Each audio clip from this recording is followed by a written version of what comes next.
부활하시고 제자들을 만나셔서 첫 번째로 주는 메시지입니다. 중요하겠죠? 부활 메시지.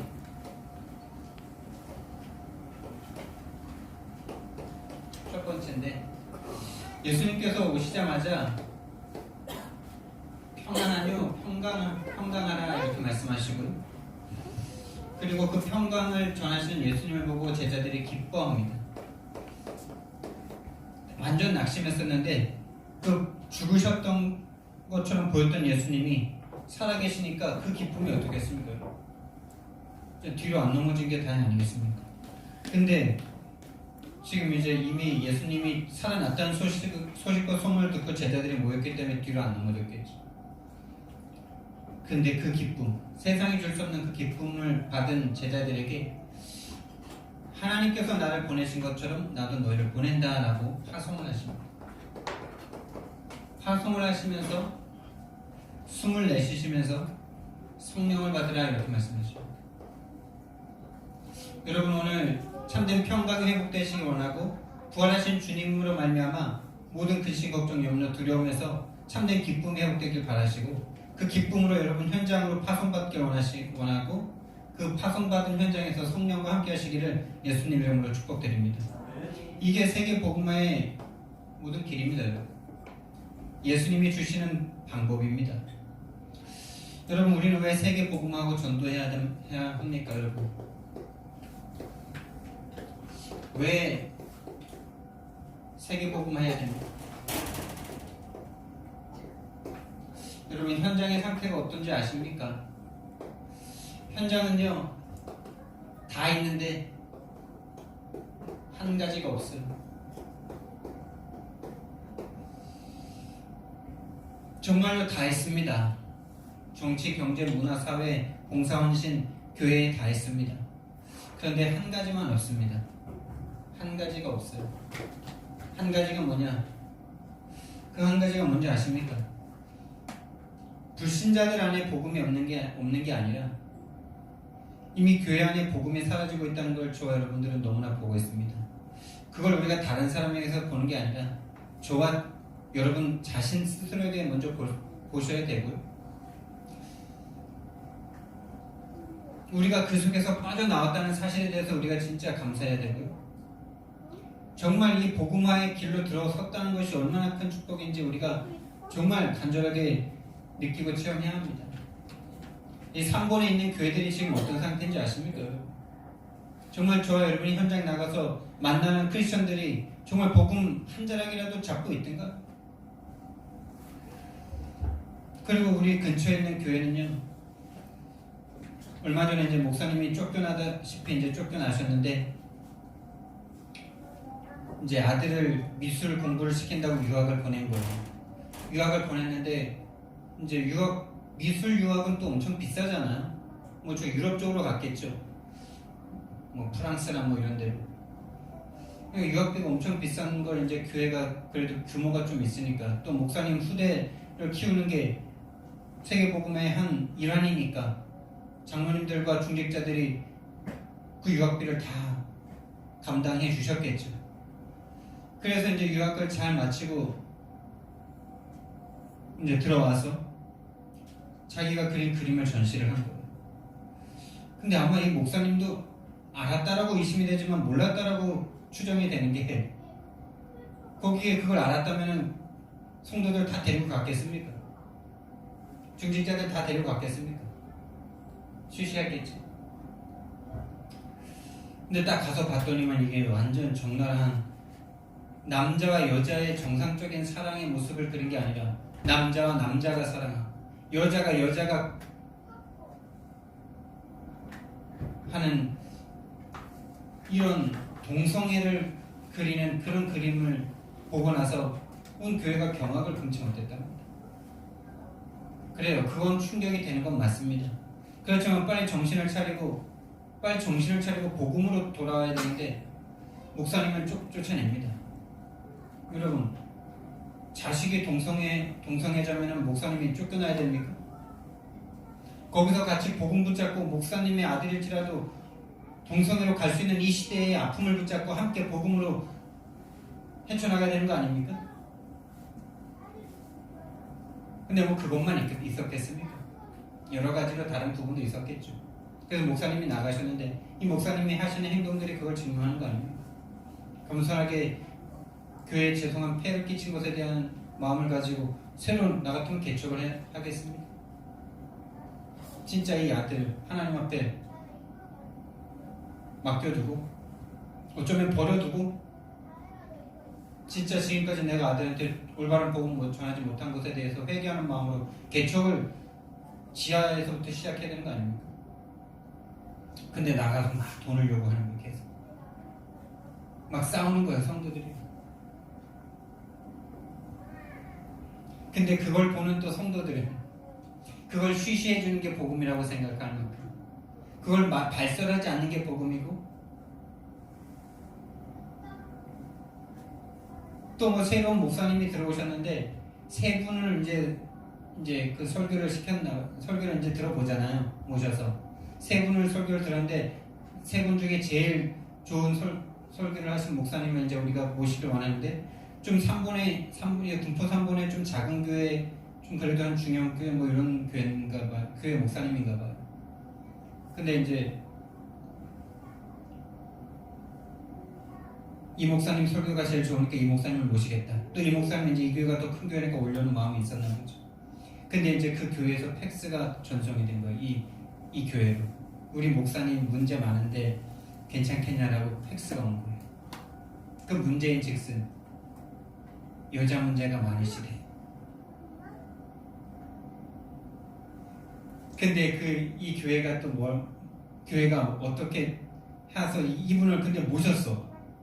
그릇이 큰 건지. 그러면서 뭐라 그러냐, 그건 우리가 입 딱 닫고 그냥 없는 걸로 해드리지, 이런 식으로 해가지고 그 목사님을 모셨다. 그걸 보면서 성도들은 많이 당황하고 나가게 되고, 그 남아있는 성도들은 이미 많이 무너졌지 않겠습니까? 많이 무너지고, 거기에서 복음을 찾는다면 유일성으로 가겠지만 복음이 아니라 그냥 인간적인 윤리 도덕의 마음으로 쉬쉬해주자, 말하면 안 된다, 이런 식으로 딱 가니까, 여러분, 교회가 복음이 없어진 정도가 아니라 사단의 놀이터입니다. 사단의 놀이터가 되어버렸어요. 뭐 때문에? 복음 한 가지 없다는 게 여러분 얼마나 큰 저주인지 아십니까? 복음 한 가지입니까? 복음은 모든 것이죠. 복음 모든 것인 한 가지가 사라지니 완전 사단의 놀이터가 됩니다. 우리는요, 이런 현장에 대해서 눈물이 있어야 됩니다. 나도 복음 받지 못했다면 그 속에서 그들과 함께 저런 모양으로 신앙생활 할 수밖에 없었는데, 이 사람들을 정죄하는 게 아니라 복음 없어진 교회에 대한 이 아픔이, 제가 어제 우리 사모님한테 그 이야기를 전해드리면서 진짜 막 속에서 속이 막 싸하고 막 그러는데, 하나님 정말 하나님 아프셨죠, 아프시죠, 이 생각이 막 드는데 하나님은 이 귀신 국가의 교회를 하나 세우기 위해서 그 아들을 죽이셨고, 그 아들의 복음을 받은 선교사들이 와서 목이 잘리고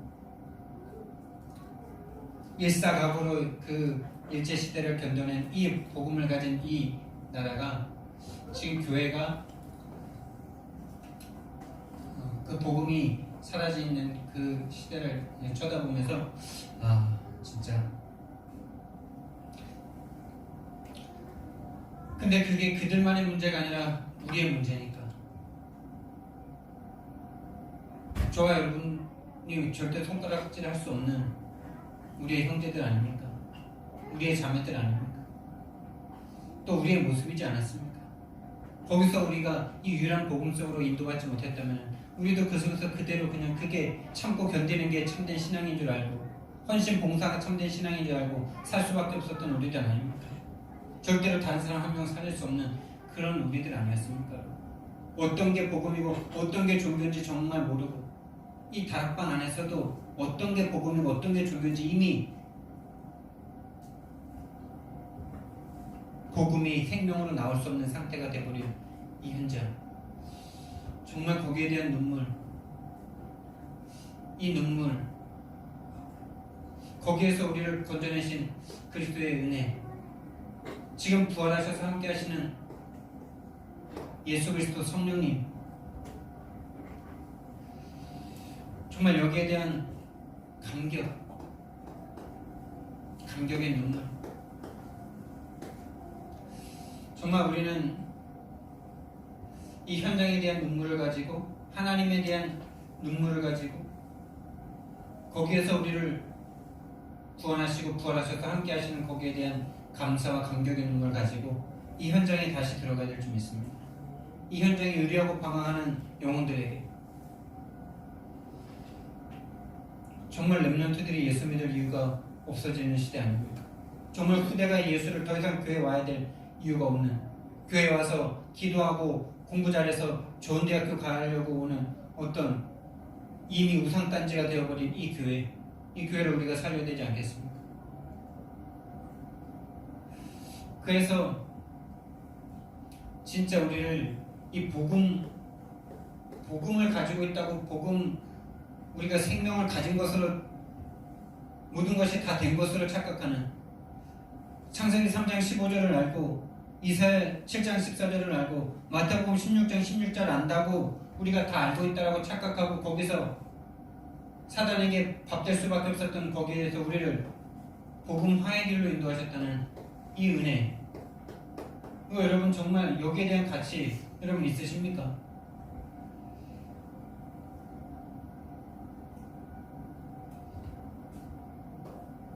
이 복음화가 된 사람은 현장을 그냥 가는 게 아니라 24 현장화가 됩니다.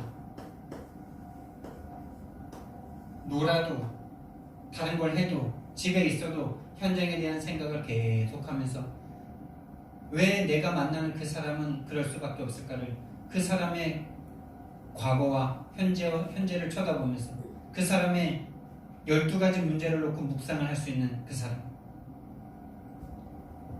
정말 그거 잘 안 되더라고요. 여러분. 여러분 전도하고 싶은데 대상자를 놓고 12가지 문제를 놓고 그 사람이 왜 12가지 문제에 어떻게 걸려있을까를 묵상하는 건 잘 안 되더라니까요. 여러분 정말 이 복음화의 눈물, 이 복음화가 된 사람의 특징이 뭐냐, 이 현장에 대한 눈물이 있습니다. 이 현장에 대한 눈물, 그리스도의 십자가와 부활에 대한 눈물, 거기서 우리가 부활하신 예수님이 지금 나와 함께 하시기 위해서 죽으신 그 감격에 대한 눈물, 이 눈물이 있는 사람은 이제 현장을 넘어 현장화가 되어집니다. 24 현장화. 우리가 나가서 복음 전하고 영접하고 그 정도 수준이 아니라 진짜 24, 그 사람에 대한 24 기도. 그래서 이제는 전도가 아닌 내가 가면 되고 내가 안 가면 안 되는 그런 전도가 아닌, 내가 안 가도 그 속에서 스스로 살아나는, 스스로 자립되는 그 제자를 통해서 전도운동이 일어나는 이 전도운동까지 우리가 하나님의 인도로 말미암아 가게 될 줄 믿습니다. 그래서 하나님이 찾으시는 일꾼이 있습니다. 하나님이 찾으시는 일꾼.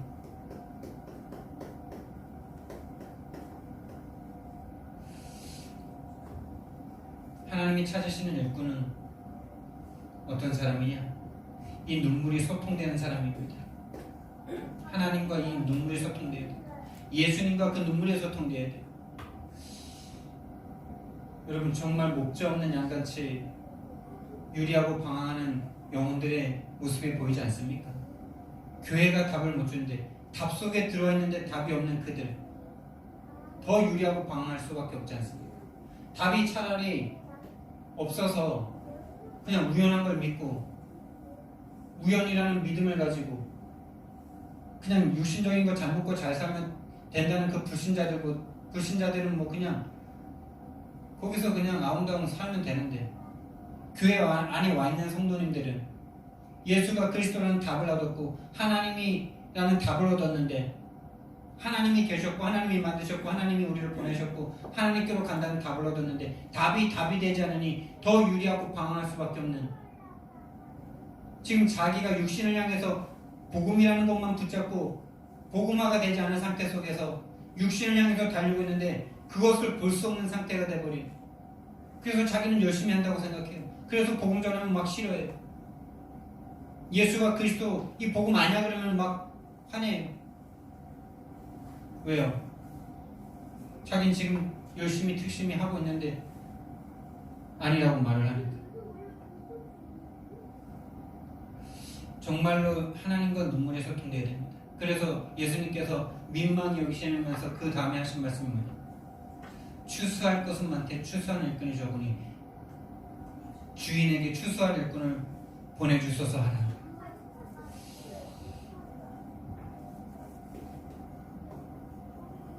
눈물이 소통돼야 됩니다. 하나님과의 눈물, 전도자들과의 눈물,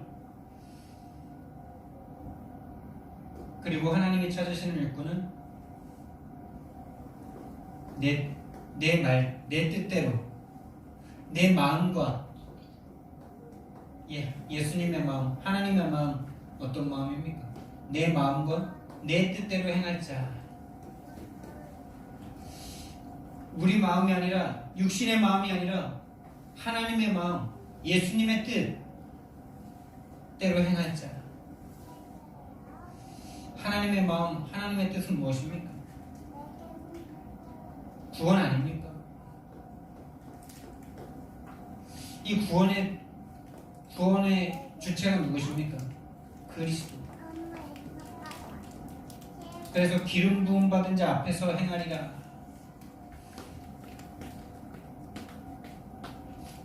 하나님이 찾으시는 일꾼은요, 하나님의 뜻이면 내 뜻을 내려놓을 수 있는 사람, 하나님의 마음이면 내 것을 양보할 수 있는 사람, 아니요 그럴 수밖에 없다는 것을 인정하는 사람, 내 것은 무가치하다는, 내 3, 6, 11은 결국 멸망의 길이라는 것을 아는 사람. 그래서 갈라디아서 2장 20절이 돼야 되는 게 아니라 될 수밖에 없는 당연한 길입니다. 왜? 우리 것은 죽어 없어져야 될 사단에게 속아버린 것들입니다.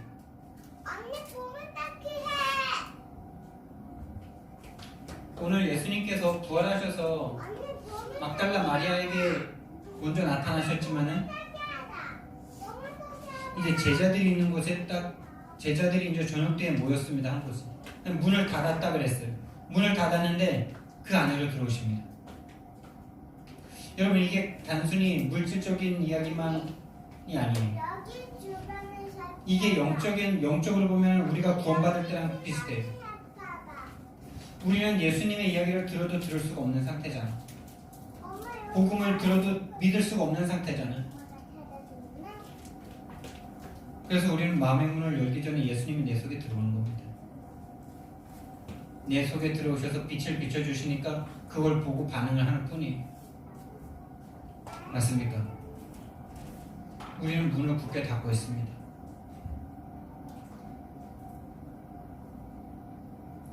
근데 성령님이 오셔서 우리를 살려주시는 거예요.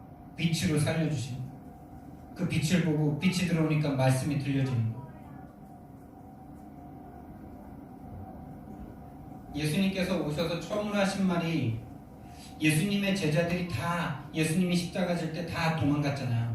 예수님 버리고 다 주행랑 쳤잖아요. 나 예수님의 제자다, 나도 함께 죽여도, 막 이렇게 나간다고 베드로는 막 호언장담했었는데, 예수님이 십자가 지시는 거 이렇게 막 신문당하고 막 매맞고 이런 걸 지켜보고 있던 베드로가 그 옆에 있던 여자애가 너도 저 사람이 제자잖아 이러니까 막 아니다 막 이러면서 아니다 이랬으면 좋은데 막 맹세를 하는 거야. 그럼 나중에 막 예수님을 알면 내가 내 손에 장을 짓는다 이러면서 막 예수님을 막 저주까지 하는. 그러면서 다 도망갔어요. 그 제자들을 찾아오셔서 예수님께서 처음으로 하신 말이 뭐냐? 얼마나 마음이 지금 불안하고 그 예수님이 죽었다라고 했을 때 마음이 무너졌지만 마음이 무너져서 다 도망갔을 때 그 배반의 마음을 갖고 있는 사람들이 또 예수님이 살았다는 소리를 딱 들었을 때 마음이 또 어땠을까요? 야, 이거 진짜 어떡하냐 이거. 예수님 다시 살아난다 그러셨었는데 진짜 살아났네 이러면서 막 기쁘기도 하지만 마음이 불안하지 않겠어요? 이제 혼나는 거 아닙니까? 이거 혼난다는 말 정도가 아니라 예수님을 배반하고 내가 십자가 앞에서 내가 예수님을 버리고 주랭랑 쳤던 나인데 어떻게 예수님 얼굴을 보냐? 죄송하고 민망하고 막 그러지 않겠습니까? 근데 거기에 있는 제자들을 속에 들어오셔서 평강할지어다 이렇게 말씀하시는 거죠.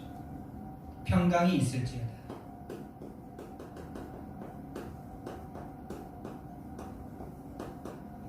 여러분, 우리가 예수님을 딱 믿고 하나님의 자녀가 됐을 때 처음으로 받는 응답이 막 돈이 막 들어오거나 막 그런 게 아니라요. 이거 아닙니까? 아니, 내일 죽는데 오늘 평안한데 어떻게? 내일 돈 때문에 내가 지금 시달릴 건데 그 돈 받으러 오는 사람들이 와도 막 마음이 평강한 걸 어떻게 해요? 그거에 안 잡히면 되잖아요, 그렇죠? 아니, 내일 죽어도 오늘 행복하면 되는 거 아닙니까? 아니, 10년 후에 죽을 건데 지금 불행한 사람이 낫습니까? 내일 죽어도 오늘 행복하고 천국을 누리는 사람이 낫습니까? 그래도 개똥밭에 걸려도 이 생에서 사는 게 낫습니까? 여러분, 하나님의 구원이 딱 내 마음속에 들어왔을 때 이 인생이 어쩌다가 우연히 태어난 인생이 아니라 하나님이 계셨고 절대자가 계셨고 전능자가 계셨고 그 전능자의 손에 의해서 우연히 어쩌다가 막 만들어진 이 인간과 세상이 아니라 정확한 그 절대자의 계획과 뜻대로 만들어진 나고 이 세상이구나. 정확한 계획과 목적과 뜻을 향해서 지금 달려가고 있구나. 이 답을 얻었을 때 그 평안함 여러분, 그 평안함을 오늘 또 맛보시기를 예수님 이름으로 축원드립니다. 내 인생이 그냥 어쩌다 보니까 죽음 가운데 출생한 죽음을 뚫고 나와가지고 겨우겨우 오늘 하루를 살아가다가 죽음을 향해서 달려갈 수밖에 없는 그런 진짜 허무하고 공허한 인생이 아니라 정말 하나님이란 절대자께서 천지를 창조하신 전능자께서 정확한 계획과 뜻과 목적 가운데 나라는 인생을 이 땅 가운데 보내셨다는 사실, 하나님의 계획 속에 우리를 인도하셨다는 사실, 그 사실이 딱 믿어질 때 오는 이 평안함, 이건 그 누구도 막을 수 없고 줄 수도 없고 뺏을 수도 없는 유일한 것입니다. 근데 예수님께서 평강을 처음에 말씀하신 이유가 그것만이 아니겠죠. 제자들의 마음이 지금 불안불안한 그것만이 아니겠죠. 그건 지금 드러난 상태 아닙니까? 근데 그 드러난 상태 이전에 근본적으로 평안할 수 없는 상태잖아요. 사람들이 인생이 근본적으로 평안이 없잖아요. 진짜 근본적 평안 없잖아요. 아무리 잘 먹고 잘 살고 돈을 많이 벌고 성공할수록 세월이라는 게 이게 야속하잖아요. 행복하고 지금 너무 행복한 사람이 시간이 가는 게 아까울까요? 오늘 지금 죽을 것 같은 사람이 시간이 가는 게 아까울까요? 오늘 너무 행복해 죽겠는 사람이 오늘 하루 가면은 하루하루가 가고 1년이 가고 2년이 가고 10년이 가고 20년이 갈수록 이 시간 좀 어떻게 붙잡고 싶지 않을까요? 이 불도저를 쫙 밀어가고 있어요. 우리를 죽음으로 쫙 밀어가고 있어요. 보세요. 한 사람이 태어납니다. 태어났어요. 출생입니다. 그래서 이제 여기부터 쭉 자라갑니다. 여기 뭐 100년이라고 해드리죠. 100세. 근데 이제 여기서 여기를 안 가고 싶은데 좀 계속 살면 안 됩니까? 이렇게 계속 살면 안 됩니까? 근데 막을 수가 없어.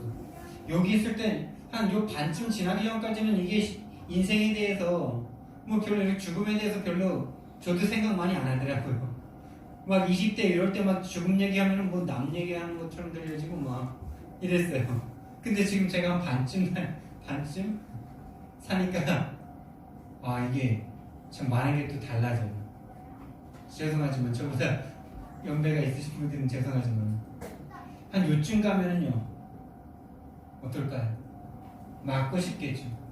행복할수록 막 너무 싸우는 게 많을수록 막 근데 이 불도저가 쫙 밀고 있습니다. 지금. 불도저가 지금 막 밀고 있는데 이건 막을 수가 없어. 불도저가 막 밀어. 세월이라는 불도저가 쫙 밀어가는데 이 죽음이라는 게 딱 기다리고 있어. 여기서 떨어지는 여기는 완전 낭떨어지고 여기 불이 여기 막 타고 있어. 이걸 볼 수만 있다면은 좀 예수님 믿을 생각할 텐데 맞죠? 근데 예수님을 믿은 사람은요 여기서 이렇게 가는 게 아니라 여기서 예수님과 함께 천국으로 다 가는 겁니다.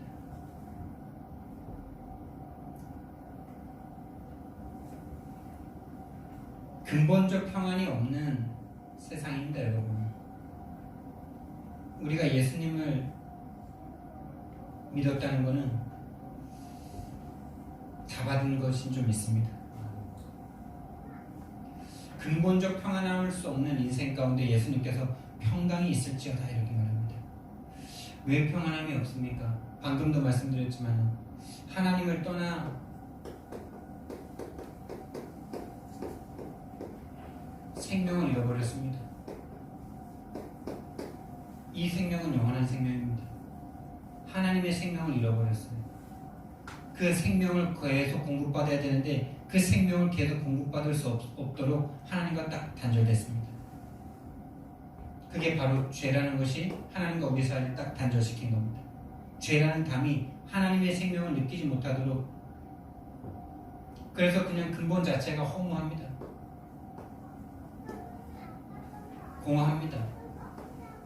여기서부터 계속 저주와 재앙이 밀어닥치는데 가장 죽음은 죽음이죠. 가장 저주는 죽음이죠. 죄로 말미암아 죽음이 들어왔어요. 그 내용은 하나님과의 단절입니다. 그래서 근데 이 죄가 스스로 지었기 이전에 사단이라는 존재가 먼저 이 죄를 지었고 거짓말쟁이가 되어서 하나님을 떠나도록 우리를 속였고 속인 우리들을 딱 운명으로 붙잡고 잡아갑니다. 그걸 그냥 운명이라고 생각해. 그냥 운명이라고 생각해. 뭐 죽으면 끝이지 뭐. 죽으면 끝 아닙니다. 죽으면 끝이면 지금 잘 먹고 잘 살고 막 있는 돈 가지고 막 해볼 거 다 하고 이래야 됩니다. 근데 불신자들도 죽으면 끝이 아니라는 걸 믿어요. 그래서 극락 왕생하고 싶고 다시 좋은 걸로 환생하고 싶고 이럽니다. 죽음의 끝이라면은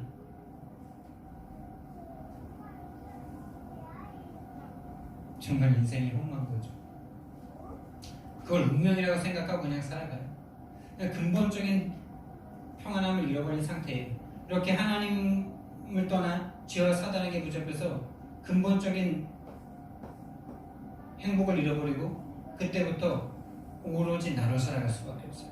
오로지 나. 하나님이 주시는 하나님의 영이 함께하는 하나님의 형상대로 살아가야 되는데 하나님으로부터 떠나버리니까 그때부터 내가 내 손, 내 발로 내 위험과 내 어려움과 내 모든 것을 내 스스로 책임져야 돼. 그래서 오로지 나밖에 없어. 오직 나의, 무조건 나의, 절대 나의. 왜? 하나님이라는 분으로부터 생명력을 공급받지 못하니까 그 떨어진 그 불안함을 내 스스로 해결해야만 해요. 그래서 돈에 완전 집착하는 겁니다. 이 세상을 살아가는데 돈보다 더 중요한 게 없잖아. 근데 이번에 우리 윤혜원 집사님, 손남석 집사님 진짜 이 돈을 버리셨어요. 앞으로 뭐 잘 먹고 잘 살 것 때문에 버린 것도 아니에요.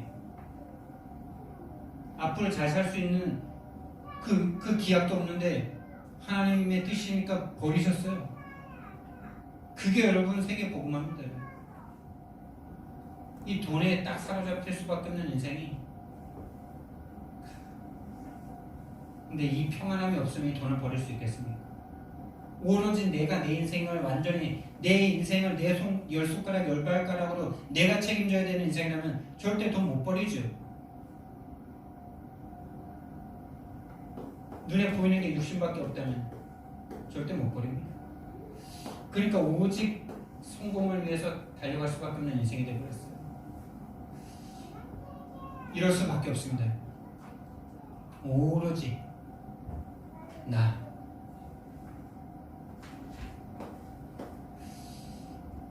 그래서요, 이때부터 이 사람들이 모인 것이 이 세상 아닙니까? 하나님 떠난 모든 인류가 돼버려서 오로지 나를 살릴 수 있는 돈, 오로지 성공을 향해서 달려가니까 그 사람들이 모인 것이 세상이고 그 세상이 살아가는 게 문화잖아요. 자, 이 사람들이 한 명만 있어도 문제인데 이런 사람들이 똘똘똘똘 뭉쳐가지고 거기서 서로 치고받고 경쟁하고 막 전쟁 일으키고 막 빼앗기고 막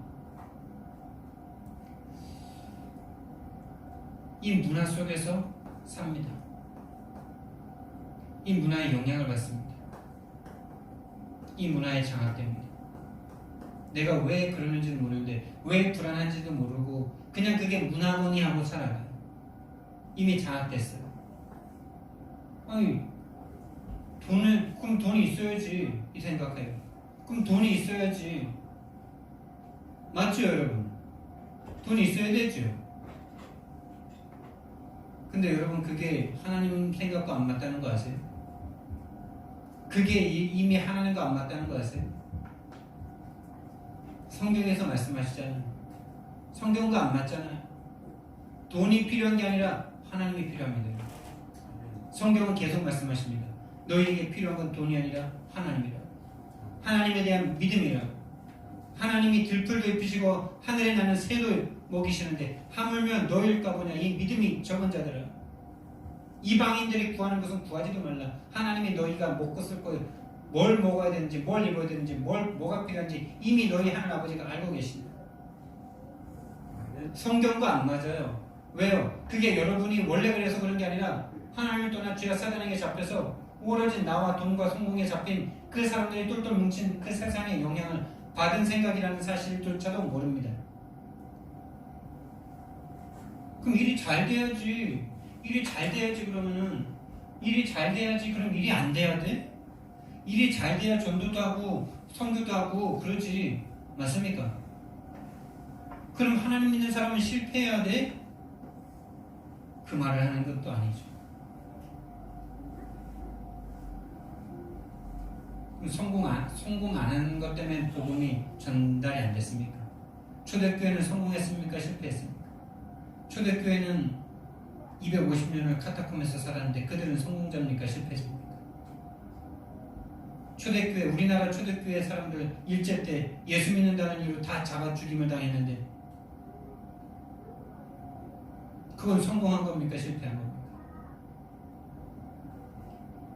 그 성공과 실패의 기준이 이미 문화 속에 장악된 상태에서 생각되고 있다는 상태도 모르는 상태가 돼버린다니까요. 우리는 그렇게 연약해요. 그 속에서 들어가 있으면 그 속이 어떤 건지를 몰라요. 사단이 각인뿌리 체질을 완전히 시켜놨고요. 함정 올무 틀로 각인뿌리 체질을 시켜놨어요. 그래서 나는 하나님 믿고 잘 사는 것 같은데 이상하게 원인과 이유 없는 저주와 재앙이 계속 닥쳐. 그러니까 내가 복음 속에 있다고 복음 속에 있다고 내가 지금 다 된 걸 착각해. 복음화만 안 됐어. 복음화가 안 됐다는 말은 뭡니까? 여러분 씨앗이 있죠. 씨앗에 생명이 있죠. 근데 그 씨앗 자체로 생명입니까? 씨앗이 있잖아요. 씨앗이 있어요. 씨앗입니다. 근데 이 씨앗을 그냥 서랍 속에다 가만 보관하면은 이게 생명이 있는 겁니까? 없는 겁니까? 지금? 딱딱한 복숭아 씨앗 한번 생각해 보세요. 그 딱딱한 복숭아 씨앗이 생명이 그 속에 있지요. 근데 책상 서랍 속에다 가만 모셔놔. 생명이 있는 겁니까? 없는 겁니까? 자, 이게 복음입니다. 생명이 들어왔죠? 근데 이 씨앗을 가만 모셔놔. 복음을 가만 둬 그냥. 그리고 완전히 내 옛날 생각 그대로 가지고 이 복음을 이용해. 복음화는 뭐냐? 이 씨앗을 심는 거예요. 땅에다가 심는 거예요. 심어서 여기 싹이 나는 거예요. 그래서 자라는 거예요. 자라서 열매 맺는 거예요. 이게 복음화입니다. 복음과 복음화 완전 딴 색입니다. 사단이 복음을 듣게 하고 예수님 영접하게 합니다. 근데 이 복음을 가지고 어디로 돌아가나? 옛날 내 걸로 딱 돌아가요. 복음 엄청 좋은 거잖아요. 엄청나잖아요. 이 씨앗을 한 몇 톤 받았어. 아, 그걸로 그냥 끝났어. 그냥 팔지도 않아요. 그냥 가만둬. 그게 10달란트 비유 아닙니까? 1달란트 받은 점, 5달란트 받은 점, 10달란트 받은 점, 땅에 묻어두는 1달란트를, 그게 복음을 그냥 복음으로 남겨준 사람을 말하는 거예요. 복음화 되지 않은 그 사람, 뭐라 그러니까 예수님께서 그 1달란트 받은 그것까지 빼앗아서 이 사람에게 다 줘버려라. 여러분 정말 복음을 받았습니까? 그 복음을 땅에 심으시기 바랍니다.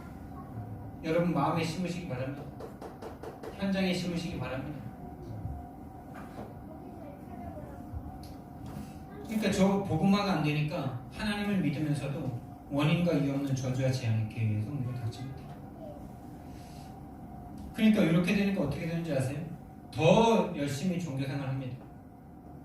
더 열심히 하나님 앞에 나가서 막 헌금하고 막 기도하고 막 전도도 막 더 열심히 막 뜁니다. 막. 그게 이미 우상숭배입니다. 본인이 지금 어디부터 잘못됐는지를 몰라요. 왜 내가 그러는지를 상태를 구분할 수가 없어요. 난 열심히 했는데, 난 최선을 다했는데, 난 하나님 사랑하는데, 하나님 사랑한다니까요. 엘리가 하나님 사랑했다니까요. 오늘 2부 때 이제 나올 건데, 엘리가 하나님 사랑했어요.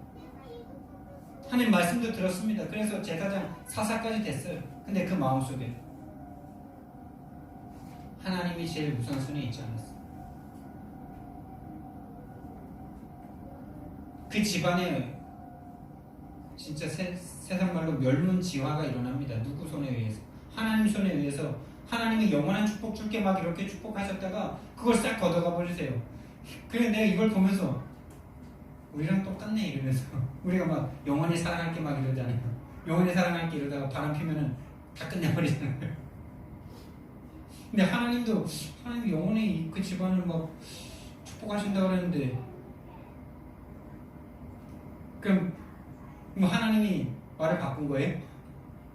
근데 그런 생각이 막 들더라고요. 청개구리 체질이 막 올라가서 말을 바꾸신 거예요. 아니 영원히 축복 주신다고 그랬으면 그렇게 막 엘리가 자식들을 우상 숭배해서 하나님보다 더 귀중히 여겨서 그렇게 했어도 하나님 말씀 지켜야지. 그래서 또 이제 반대로 말씀하실 때 하나님이 또 그래요. 이제 영원히 이 집안에서는 이제 늙은이가 없도록 하겠다. 늙은이가 없도록 한다는 말은 뭡니까? 다 단명한다는 말이잖아요. 대가 끊긴다는 말이잖아요. 그러니까 영원히 이 집안에 이제 저주와 재앙을 주겠다 막 이럽니다. 자, 그러면 영원히 저주와 재앙이 임할까요? 아니면 회개하면 다시 축복 주실까요? 반대쪽에서 생각하니까 또 영원인데 그 영원이가 영원이 아닌 게 감사하더라고요. 엘리 집안이 회개하면 다시 하나님 축복 주십니다, 여러분. 여러분이 지금 회개하시면 지금 축복이 다시 시작됩니다. 종교와 우상 숭배로 달립니다. 원인과 이유 없는 저주와 재앙이 집안에 밀어닥치니까 내가 뭘 잘못했나 이러면서 또 육신을 바꿉니다. 육신과 행동으로 딱 돌아갑니다. 이게 자동 오토매틱이에요.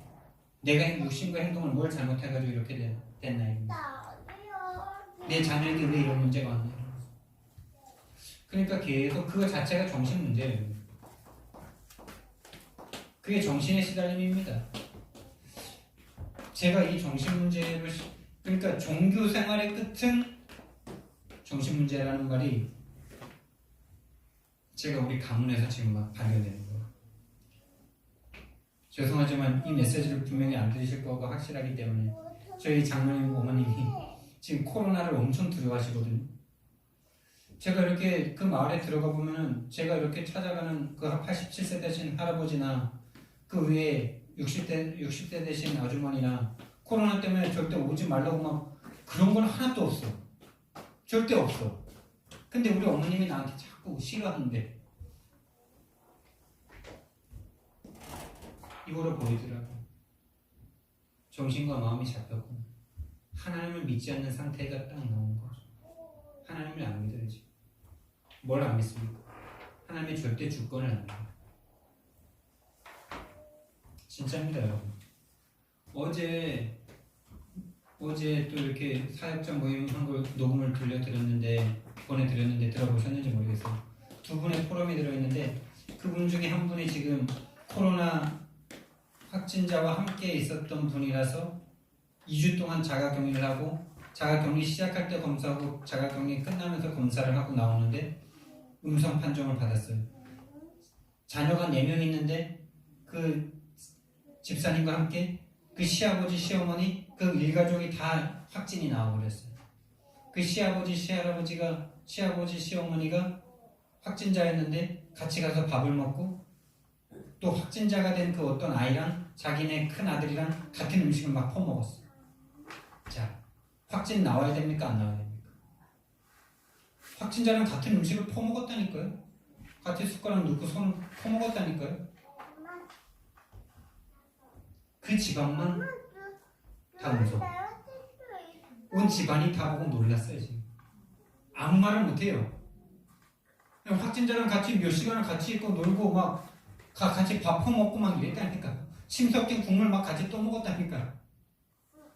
근데 음성 다른 사람들 다 확진. 주의 천군과 천사가 살아서 역사하고 있습니다, 여러분. 정신과 마음이 딱 잡힙니다. 뭐에? 이 세상 문제에 딱 잡힙니다. 그게 문제에 장악될 수밖에 딱 구하고 있는 상태예요. 그게 죄입니다, 여러분. 하나님을 믿지 못하는 그 상태. 그러니까 육신 문제 계속 옵니다. 죄송하지만 그 허리를 2번 수술하고 그렇게 100m도 쉽게 걸어갈 수 없는 그 육신의 문제, 영적 문제에서부터 온 거 맞죠? 영적 문제입니다. 하나님을 떠났어. 사단에게 장악됐어요. 그래서 사단 얘기하면 싫어요. 근데 사단 얘기하면 또 좋아해요. 예배 때 가서 사단 얘기하면 막 고개 끄덕끄덕 하면서 막 엄청 좋아해요. 근데 또 지나고 다음 주에 가면 귀신 얘기 좀 그만하라고 해요. 육신 문제 올 수밖에 없는 이미 근본적인. 그러니까 미래 내세 있겠어요? 우리 장로님이 그 과거에 하나님의 역사가 어마어마해가지고 제가 이제 우리 집사람과 결혼하고 또 매제도 또 새롭게 결혼하고 이래가지고 온 형제들 모아놓고 제가 어머님한테 우리 집안이 어떻게 복음이 시작되는지를 쫙 간증을 시켰거든요. 근데 그 간증시키는 것 자체를 우리 형님이 싫어하더라고요. 뭐하러 그런 걸 또 하냐고. 언약 전달해야지. 우리 집안은 어떻게 언약이 시작됐는지 그 들어야지 후대가. 근데 그건 막 싫어요. 근데 했더니 또 막 좋아해. 제가 그걸 얘기하고 싶은 게 아니라 어머니가 그 진짜 하나님의 역사를 다 간증해놓고 마지막으로 진짜 멋있게 한마디 멘트를 날리는데 뭐라 그러지? 하나님이 날 구원 안 해주셔도 하나님이 날 천국에 안 보내주셔도 나는 하나님 믿을 거야. 이러시더라고요. 그 얘기를 딱 처음 듣는데 뭔가 이상해. 마음이 안 기뻐. 근데 다른 사람들은 막 감동하더라고. 뭐예요? 누가 지금 믿고 있어? 누구의 믿음이 중요해? 하나님이 중요해요? 자기 믿음이 중요해요? 그러니까 내세 절대 없습니다. 지금 분명합니다. 하나님이 구원 안 해주셔도 난 하나님 믿는다고? 하나님이 천국 안 보내주셔도 난 하나님 믿는다고? 지금 누구 믿음이 더 중요한 겁니까? 그러니까 후대들이 그대로 따라갈 수밖에 없습니다. 후대들이 전도할 수 없는 상태가 되었어요. 여러분 후대 성공이 뭡니까? 여러분 후대 성공을 뭐라고 생각하십니까? 후대가 성공하는 게 뭐라고 생각하세요? 잘 먹고 잘 싸고 건강하게 자라서 공부 잘해서 좋은 대학교 가고 좋은 직장 가고 좋은 사람 만나서 좋은 집 살다가 좋은 차 끌다가 그렇게 죽는 게 성공입니까? 이미 이렇게 딱 돼버렸어요. 장악돼버렸어요. 성공이 후대가 성공하는 게 그게 성공이 아니고요. 인생의 문제가 왜 올 수밖에 없는지. 그래서 왜 하나님이 오셨는지. 그 그리스도를 전달하고 제자와 함께 세계복음을 할 수 있는 후대가 바로 성공입니다. 근데 후대가 지금 겉모양은 목사예요. 겉모양은 장로예요. 겉모양은 권사예요. 근데 복음 하나 전할 수가 없어요. 복음이 뭔지도 몰라. 복음을 한번 얘기해보세요 라고 말하면 말할 수가 없어요. 내가 만난 그리스도를 전할 수가 없는 게 아니라 내가 만난 그리스도가 없어. 껍데기만 있어. 껍데기만. 생명력은 하나도 못 누리고 있어 지금. 생명은 하나도 없어. 그리스도가 그리스도 된 걸 한 번도 맛볼 수가 없어. 참된 자유와 참된 해방과 참된 길을 한 번도 맛보지 못해. 여기에서 빠져있는 우리들이기 때문에 하나님이 오셔서 십자가에서 죽으셨습니다. 여러분. 이거 인간이 절대 해결할 수 없습니다. 여러분. 하나님 떠난 문제, 하나님 떠났다는 것도 몰라요. 하나님이라는 분 자체를 몰라요. 현장 나가서 복음 전할 때 진짜 아찔한 게 뭔지 아세요? 하나님이라는 이야기를 처음 들어본 사람들이 얼마나 많은지. 많을 것 같잖아요. 하나님 다 알 것 같잖아요. 아니요. 하나님이라는 얘기 자체를 못 들어봤어요. 하나님이 세상을 만들었다는 걸 못 들어본 사람이 많다니까요. 왜요? 세상 임금 사단이 들었는데 못 듣게 만들었고 듣지도 못하게 해버렸고 그 문화로 말미암아 이 세상의 문화의 교육에 하나님만 없습니다. 하나님만 없어요. 교회도 이미 하나님이 없는데 교회도 이미 복음이 없는데 세상 문화는 당연하죠. 그래서 하나님이 오셔서 죽으셔야만 해결되는 문제가 바로 이 문제입니다. 사단에게 장악된 문제는 그 누구도 해결할 수 없습니다.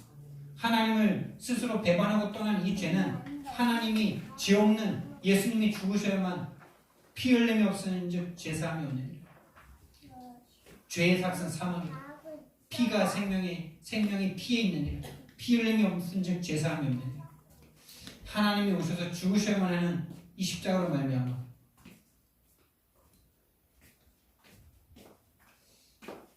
참된 길을 얻었어.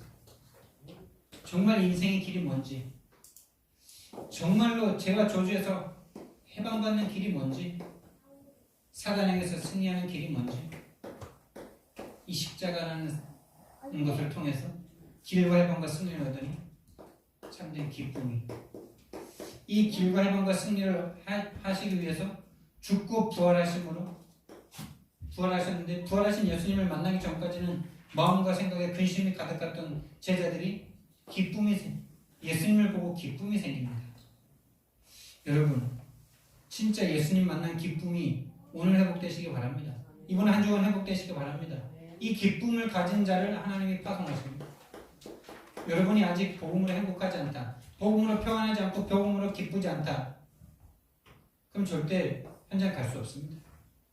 현장 가도 간 게 아닙니다. 현장 가도 이걸 확인하는 시간표로, 그러니까 현장을 그러니까 가지 말라는 건 아니에요. 아직 그 상태에서 열매 나올 수 없는 상태니까 계속 가라는 거예요. 계속 가라는 거예요. 왜? 요걸 봐야 되는데 요것도 못 보도록 사단이 장악해버렸으니까 이 상태 확인하라고 가는 거예요. 가는 게 기도예요. 가는 게 확인이고 가는 게 묵상이에요. 진짜 그 현장을 통해서 이걸 확인한 사람은 참된 평강과 기쁨이 회복됩니다. 그 사람은 이제 진짜 세계복음화라고 하나님께서 파송할 수 있는 제자가 됩니다.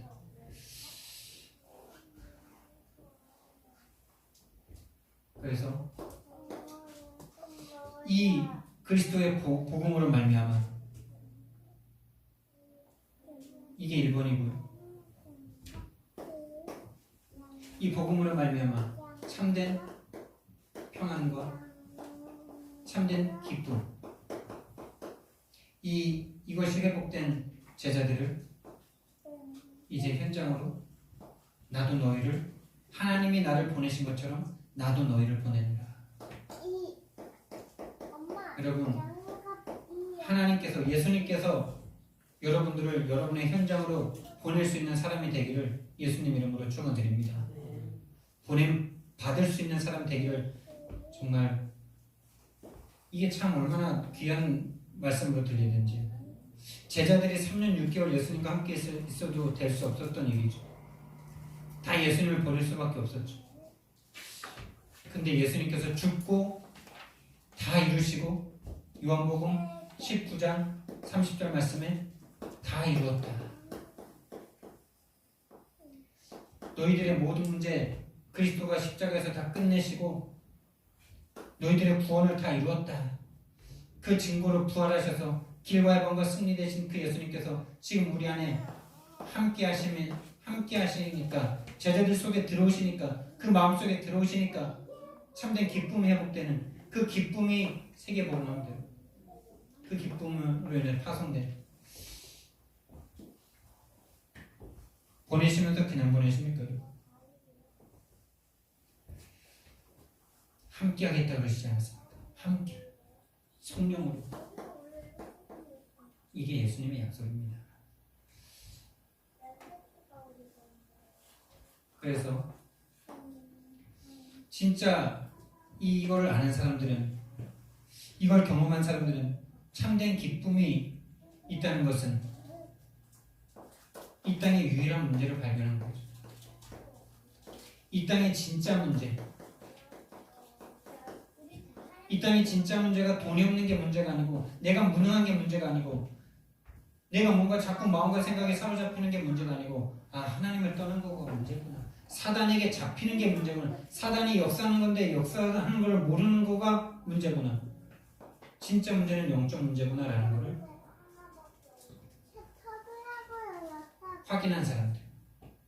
이게 참된 기쁨이 있는 사람들입니다.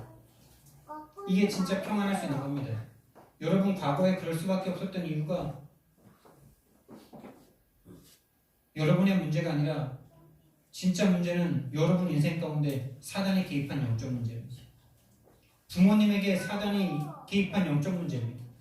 여러분과 여러분의 가문과 여러분의 가정이 그럴 수밖에 없었던 이유가 사단 때문이구나. 하나님 떠난 문제 때문이구나. 그게 내가 죄를 지어서가 아니라 죄가 이미 이 땅에 들어왔었기 때문이구나라는 걸 보는 사람은 참 평안해질 수 있겠죠.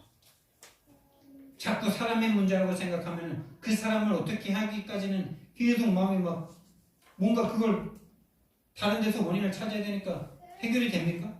그 사람 바꾸면 해결됩니까? 그러면 그 사람 바꾸면 해결됩니까? 바꿔도 도로 돌아가는. 우리 부모님의 문제가, 또 내가 과거에 그럴 수밖에 없었던 문제가 다른 문제가 아니라 영적 문제였구나. 다른 말로 사단이 개입했고 사단이 죄를 짓게 만들어서 하나님을 떠나게 만든 것이 문제였구나 라는 것이 보여주면 진짜 평안해집니다. 왜? 내 문제가 아닙니까? 근데 내 문제라고 안 보이면, 계속 사단의 문제라고 안 보이면 끝까지 나를 바꿔야 되고, 끝까지 내가 해야 되고, 끝까지 부모가 바뀌어야 되고, 부모가 사과해야 되고, 부모도 피해자입니다. 나도 피해자.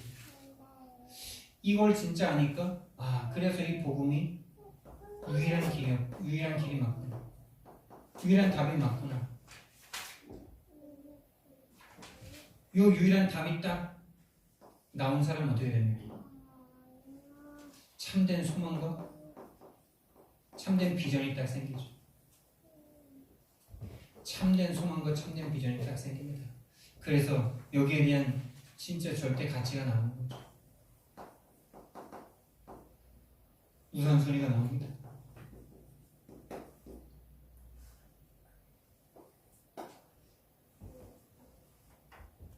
그러면서 예수님께서 이 답을 가진 제자들을 현장으로 보내시면서 이 세상으로 보내시면서 숨을 내쉬면서 성령을 받으라 이렇게 말합니다.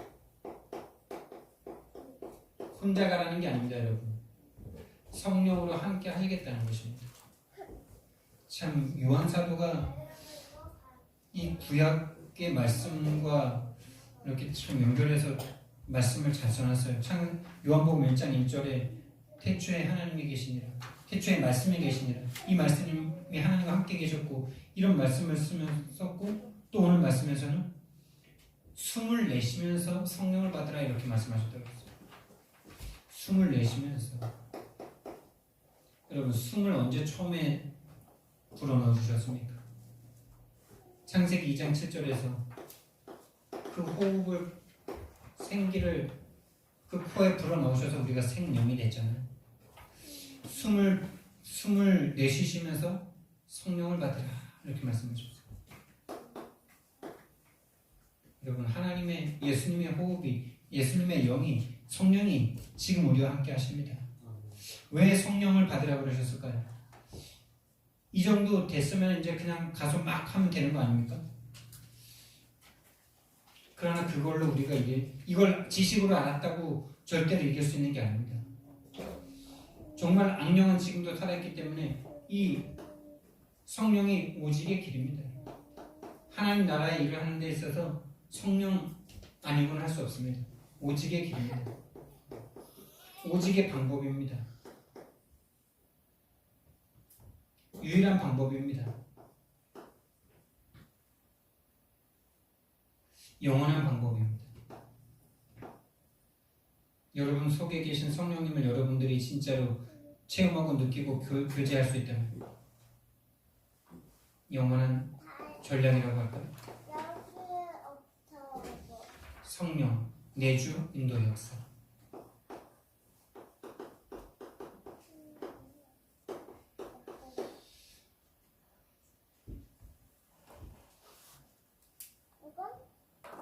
그래서 우리는요, 이제 완전히 새로운 피조물이 됐어요. 완전히 새로운 신분이 됐어요. 악령이 함께하는 존재가 아니라, 이 문화에 지배받고 살아갈 인생이 아니라 하나님의 자녀로 하나님께 천국 시민권을 가지고, 그래서 저와 여러분에게 와 있는 축복이 보좌의 축복입니다. 이 보좌의 축복, 보좌의 축복이 십자가 되어지는 보좌화의 축복을 저와 여러분이 지금부터 받아나가면 됩니다.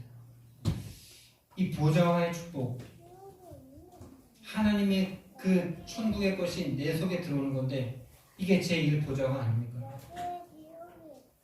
이게 제1보좌화, 이게 제1보좌화, 이 보내는 게 제2보좌화, 함께 하겠다는 게 이게 제3보좌화 아닙니까? 함께 어디 있습니까? 함께. 갈보리산, 감난산, 마가다라. 결론으로요,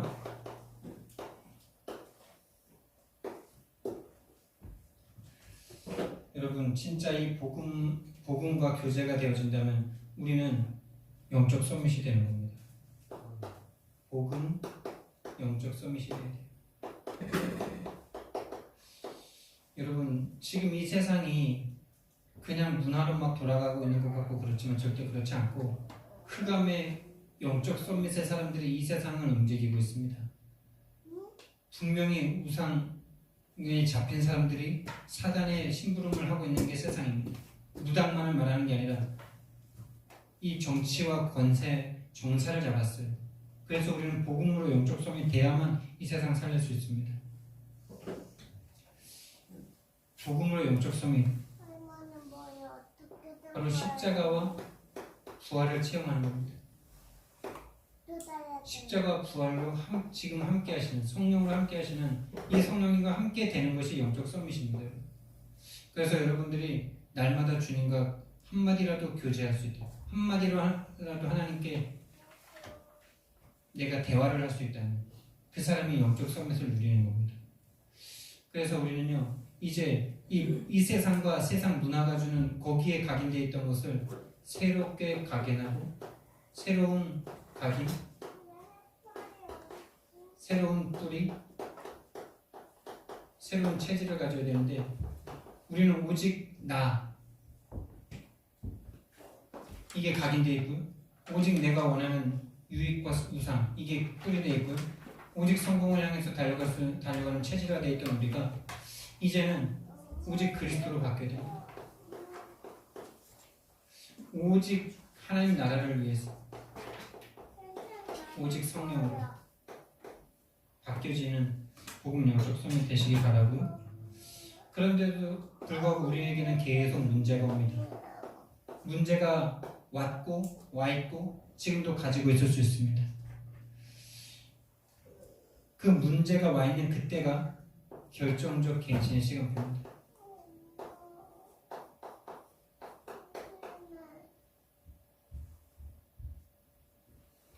이 문제를 가지고 문제를 해결해 달라는 것이 아니라 이 문제 속에 지금 하나님이 함께 하시는 위대를 누리고 이 문제 속에 우리와 함께 하시는 임마누엘을 누리고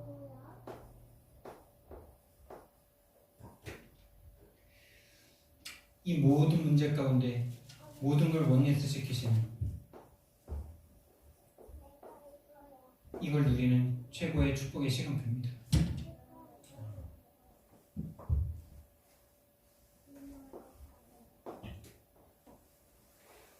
그리고 지금 나에게 와 있는 문제 가운데 하나님이 함께 하시고 임마누엘하시고 원리스 하신 이 문제를 포럼할 수 있는 이 문제를 포럼하는 게 기도고 이 문제 속에서 이 문제를 함께 할 수 있는 게 진짜 포럼입니다.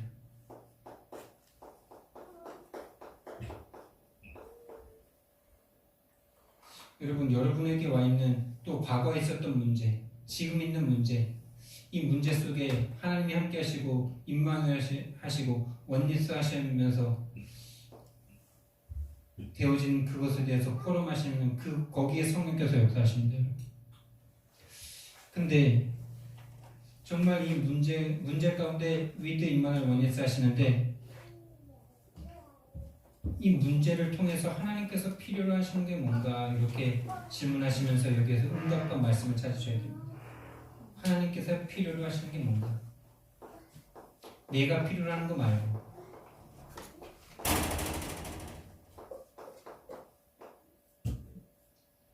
우리에게 나에게 필요로 하시는 게 뭔가? 또 우리에게 필요로 하시는 게 뭔가? 앞으로 하나님께서 필요하시는 게 뭔가?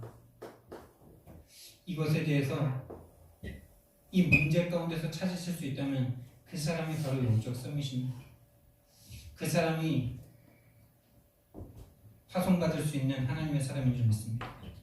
여러분에게 와 있는 문제 가운데 하나님이 무엇을 필요로 하시는지 그것이 분명히 있기 때문에 문제를 주셨거든요. 그걸 찾는 저와 여러분 되기를 예수님 이름으로 축원드립니다. 사랑의 하나님, 은혜와 사랑을 감사를 드립니다.